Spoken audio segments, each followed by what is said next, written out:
बनल बारू हो। ए गंजी ले लू तू सारी झमकौआ और मार ले लू संत गमकौआ। जाए के कहाँ बावे बोला तोर विचार, जाए के कहाँ बावे बोला तोर विचार। काजीपुर के मिलाए बलमुआ हमके घुमा दी एक बार। काजीपुर के मिलाए सजनवा हमके घुमा दी एक बार। काजीपुर के मिलाए सजनवा हमके घुमा दी एक बार। अरे हमारे तो मन बावे चलो न घुमाई। एहसान राउर कबो न भुलाए बुझले।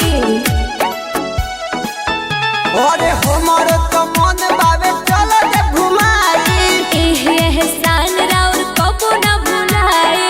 बैंक से पैसा ले आइब 2000, बैंक से पैसा ले आइब 2000। काजीपुर के मिलाए बलमुआ हमके घुमा दी एक बार। काजीपुर के मिलाए सजनवा हमके घुमा दी एक बार।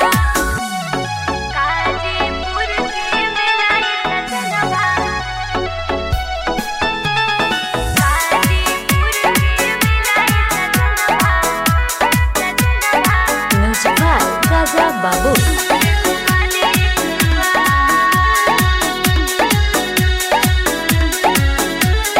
माई के चरनिया में सिरवा झुकाइब। छोटू छबीला पिया सेल्फी खिंचाए।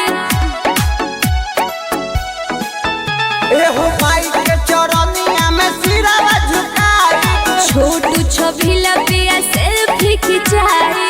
सब शौक तहर कोई दे हम पार, सब शौक तोहर कोई दे हम पार। काजीपुर के मिलाए बलमुआ हमके घुमा दी एक बार। काजीपुर के मिलाए सजनवा हमके घुमा दी एक बार।